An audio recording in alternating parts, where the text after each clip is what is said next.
This house is mine now. You need to leave today. My stepmother, Nadia, said those words just 4 days after my father's funeral. In the same living room where his medication still sat on the table, his glasses rested on an open book, and the faint scent of his clothes lingered in the closet. I stood beside the staircase, dressed in black, eyes swollen, cold coffee in my hand, feeling as though someone had carved an empty space inside my chest. I didn't argue. I simply picked up my bag, pressed Dad's photograph against my heart and walked toward the door. Nadia was probably waiting for me to cry or scream, but I never looked back.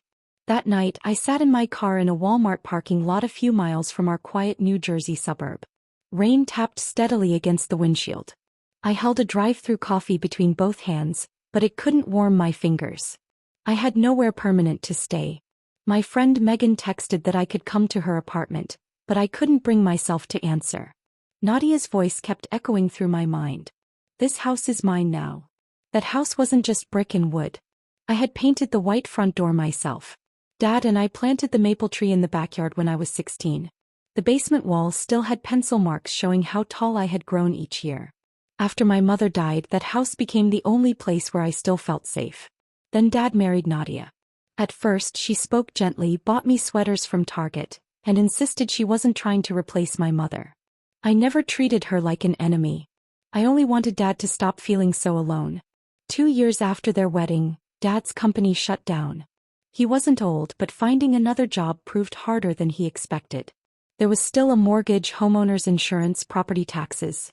Every time he calculated the monthly expenses, the light seemed to fade from his face. I worked in the billing department at a local hospital. My salary wasn't impressive, but I reduced my expenses. I postponed buying a newer car, worked extra weekend shifts, and transferred $2,000 into Dad's account for the first time. Just for this month, he said. That 1 month lasted nearly 6 years. Every payday I transferred money for the mortgage. Sometimes directly to the lender, sometimes into Dad's joint account. Nadia knew exactly where it came from. She would complain in front of me about how expensive the house was, then order new curtains online or fly to Florida to visit her sister.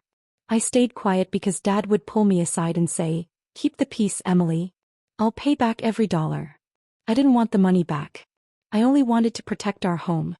2 years later, Dad was diagnosed with heart disease, and I began helping with his medical expenses too. Hospitals, insurance representatives, pharmacies, late-night phone calls. I was beside him through all of it. Nadia came occasionally, but she usually sat in the waiting room scrolling through her phone. One night, Dad's condition suddenly worsened. I stayed outside the emergency room until morning. At 5 o'clock, Nadia texted me. "If the doctor says anything important, let me know. I need my sleep." Reading that message made me afraid in a new way. Not only for Dad but for the house.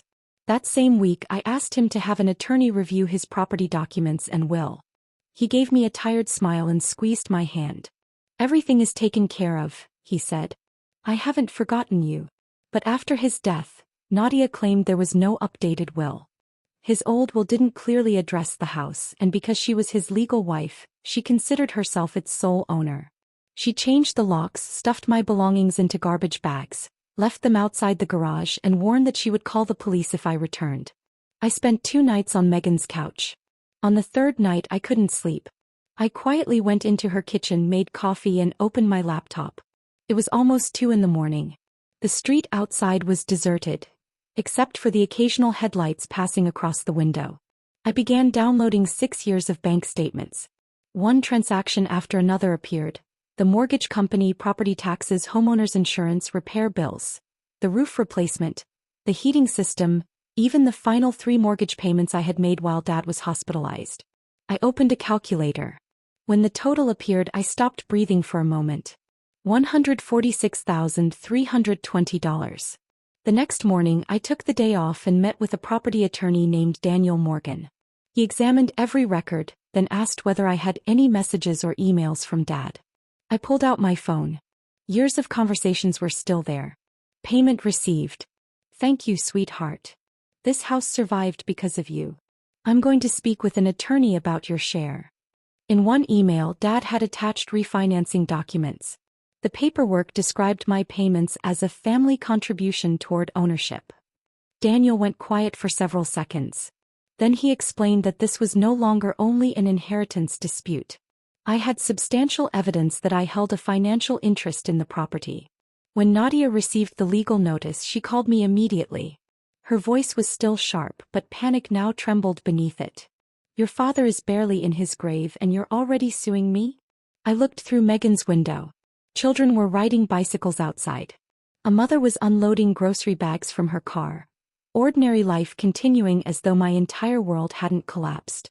"I'm only proving what you already know," I said. In court, Nadia argued that my payments had been gifts. Her attorney said it was normal for adult daughters to help their parents.